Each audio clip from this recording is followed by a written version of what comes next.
Hey guys, welcome back to Royal Family Reel. Today we're taking a look at Saint Meghan Markle. That's right, our favorite Reddit group is at it again. They like to post funny memes and interesting stories all about Harold and fraud. So I love to deep dive those and kind of get us into a conversation about things. So let's take a look and see what they're talking about, what they're up to today. If you haven't already hit the join button, please consider doing that. It ends up giving you access to bonus emojis, including these drunk goose things that Jay has made. They're a lot of fun. They even have a birthday horse and a look at me all kinds of stuff. So check that out. Thank you guys so much everybody who's already hit the join button. Let's get into this. Alright, let's kick off with upper_charge_449-4449 when you have to steal titles for your American children and buy magazine blips. But your arch nemesis is effortlessly out here on US covers like this. You guys, did you see this? I love it so much. Look. Catherine with George, who turns 10 at the end of this month. Look how handsome. Look how beautiful. Great cover. Love it so much. And yeah, I'm guessing this will make the mega monster real mad. Hong Kong, everybody. Evening, Empath says. Letting George be a kid. Not murching him, providing a positive environment for him and his siblings to grow up in, being a positive example on how to act as an adult, being around family. Oh my okay.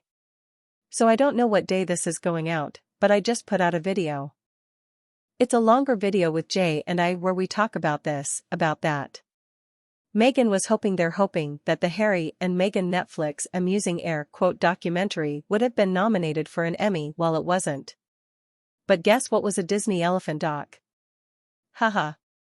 You know what we're talking about. In case you don't, you guys, not only were H&M completely shut out of the Emmys, Natalie Portman's Disney documentary on elephants was nominated. That must sting. Especially since Meghan's attempt at one was a disaster all around. From Harry's pitch to Meghan's narration to the reviews, the cherry on top was the Disney exec noting that M needed Disney, not the other way around. Harry and Meghan deserve it after shamelessly blowing off the Royal Marines. That is so good. So I know, you know. But in case there's two people here, they're like, what are they talking about? I can fill you in. I have a video out. It is in the So Much Cringe collection. This is it right here. Look it up, go watch it if you haven't already. But I explained in detail that these two were supposed to be at a different event but ended up going to the Lion King premiere. Harry embarrasses the blank out of them and is pitching on the red carpet to anybody that'll listen to him. It truly is one cringe moment after another. She's wearing this. So much happens. Definitely go watch a video. But anyway, where they're going with that is the IT bombed so bad that they ended up replacing her and having Natalie Portman come in and do. I don't know if it was a follow-up or redo what she had done.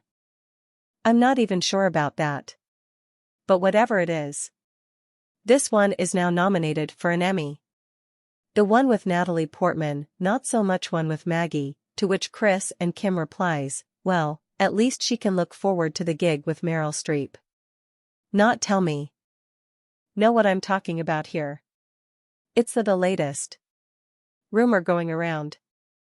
I didn't even make a video on it because there's so many rumors going around about Meghan that her people or herself are putting out, and the latest one is that Meryl Streep really wants to work with her. Yeah, I'm sure. Alright. And then Great Gossip writes, and Bodyguard too with Kevin. Yeah, again, I made a video on that one. Go check that out. I don't think so. Which somebody? Mindless AD 4969 writes. Amy Envy. It's real. It is real. And you know what? You guys are so smart. You guys in the comments. Hong Kong, you drunk goose club. You guys are brilliant. The drinking brings out your brilliance. You guys pointed out that her dad won Emmys for lighting. So ha ha ha ha ha ha. Her dad won Emmys, but she can't seem to win one. Ho ho burn. Alright. Moving on. This was shared by a strict translator 879 that says, headline writer really doesn't like her. You guys look at this. I have no idea what this is, but I'm obsessed with it. It looks like it's Royal Insights, might be what it's called. And it says Meghan Markle's ex is now married and have real kids, to which Minnie Benny says the hits just keep on coming. Wow. Okay, you guys, this is funny. I've talked about this too. No Emmy for the Sussexes Netflix docu-series. Just a nomination from the Hollywood Critics Association. So this is something I talked about. It is my belief that her PR is an overdrive, trying to make this sound like a way bigger deal than it is. It's not the Critics' Choice Awards like I thought maybe it was. I thought I didn't quite understand, but I looked into it. It's absolutely not. And listen to this. Just a nomination from Hollywood Critics Association, an organization recently accused discrimination, financial mismanagement, and lack of award voting transparency. Huh. Imagine that. You mean they're involved in something shady? I'm shocked. Alright. This one was shared by Chrissy Brown, and it says, unfortunately, I have to agree that Harold looks much older than his age. Ready. It says Harry's anger and bitterness toward his family has aged him. He looks older than William. I have to agree, and it's hard because I can't stand the dude. So that might taint things a little bit, but I don't think so. I just find William overall way more attractive than Harry. Especially in a picture like this. Yikes. I mean, maybe when Harry was younger. He was a little cuter, but I don't know. Alright, and then impressive, Gas8407 says, finding the irony in him making fun of his brother for being bald. Same, I couldn't believe it when he said that in his book he was talking about how William was losing his looks and going bald. And I thought, have you? Do you have the same weird magic mirror that Meghan does where you think you look great all the time and everything? Because you might need to get your eyes checked there, buddy. You guys, look at this, Woods Cult posted. He needs to shave that odor keeper. I've never heard that before on his face. Yeah, I agree. It's kind of gross. Alright, we got Infinite Sky 55 that says. Doesn't hide the weak jawline either. The difference is striking. Yeah. Can I just say hello, William and a hat? How did I not know that I needed this picture? But yeah, the difference is striking. And again, what magic mirror does Harold have? Alright, then we got Eagle Bay Queen set with a whatever flare of Moby Dick. I love it. May as well take his eyebrows off too. They're practically transparent. He'll look like a jellyfish. Let's dive back into this. I thought this would be an interesting discussion. This was but by so_FKN_done, and it says Meghan with online social media accounts. Surely not. Recollections may vary. Now, this is an awesome post. This person did their homework and I just want to read you each entry into this that they've made because it's fascinating. Ready? Here we go. November 2017, the engagement interview. And I think we're just hit so hard at the beginning with a lot of mistruths that I made the choice to not read anything positive or negative. It just didn't make sense, and instead we focused all of our energies just on nurturing our relationship bullshit. If you recall in the book, oh gosh. Accordia Valentine went into in-depth Harry's obsession with social media, it seemed like, particularly Twitter, I believe, and how he constantly was on it and had people they were supposed to go through and pick out any bad things said about him. My goodness. So not only does she have that addiction, so does he. And so you're telling me when these two got together, they weren't on their phones constantly. They can flock right off with that. Alright. March 2019, International Women's Day event. When pressed about whether she looks at Twitter, she said no. Sorry, no, she's very smug about it. I think I played this on Patreon. It's really obnoxious. I don't read anything. It's much safer that way. But equally, that's just my own personal preference, because I think positive or negative, my God, the word salad already. It can all start. No, sorry, it can all sort of just feel like noise, to a certain extent these days. It's our responsibility. We made a choice in what we click on. We make a choice in what we read. We make a choice in what we engage in. That's our personal decision to not feed into negativity. And so as opposed to getting muddled with that, to focus on the real cause. You are so full of shit. What is your real cause of? Of destroying families. 'Cause you've nailed it. Alright. This was October 2019, the ITV documentary. But my British friends say to me, I'm sure he's great, but you shouldn't do it because the British tabloids will destroy your life. And I very naively, I'm American. We don't have that there. What are you talking about? That doesn't make any sense. I'm not in tabloids. I didn't get it. My God. Alright. March 2021, the Oprah interview. Oprah, since you don't read things, let me tell you what was said, Meghan says. Okay, Oprah. There were stories where Catherine was being praised for holding her baby bump. Meghan says. Oh, gosh. Have I done it since we've been sitting down? Oprah says yes. You've been doing it the whole time, Meghan says, probably. Okay, Oprah. Catherine was praised for cradling her baby bump, and the headline about you doing the same thing, said Meghan, can't keep her hands off her baby bump for pride or vanity, Meghan says. What does it have to do with pride or vanity? Oprah. Well, I'm just telling you about the stories. Okay?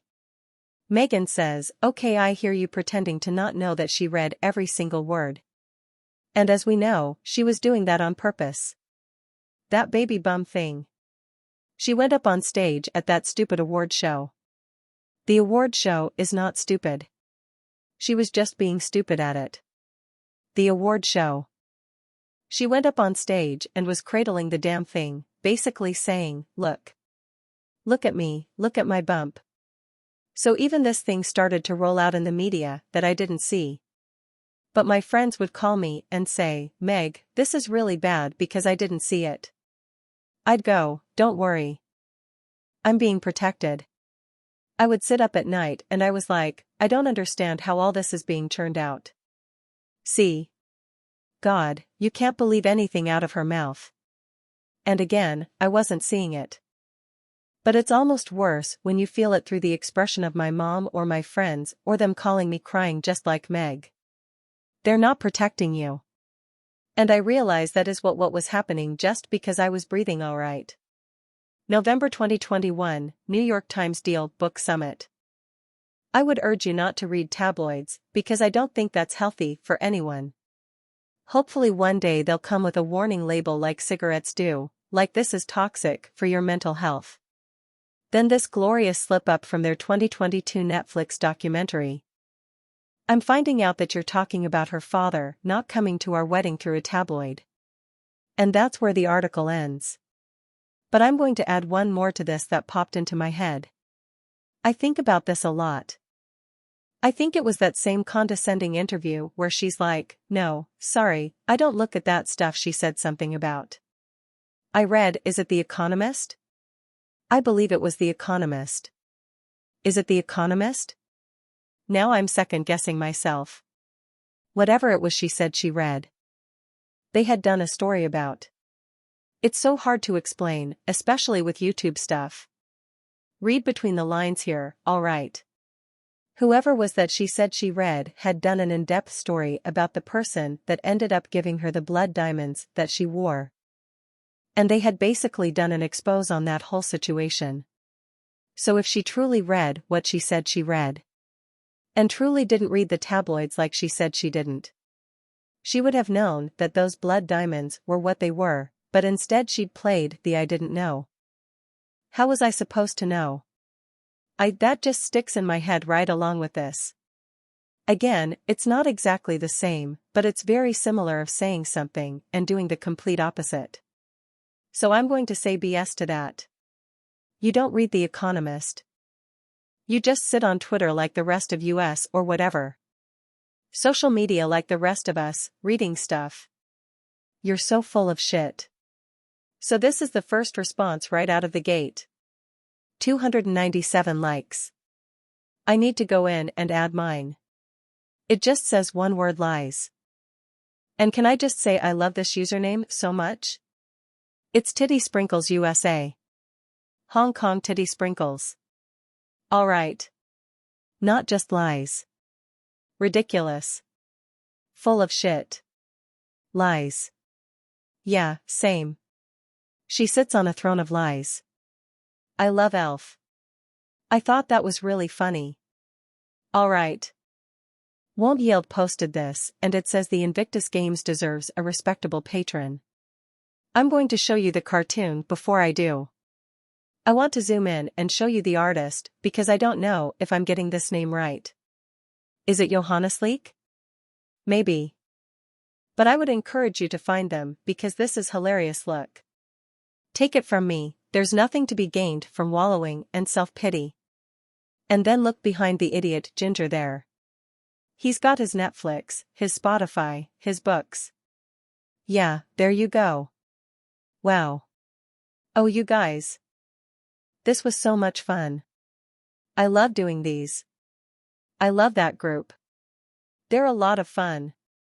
A lot of thought-provoking things, a lot of laughs.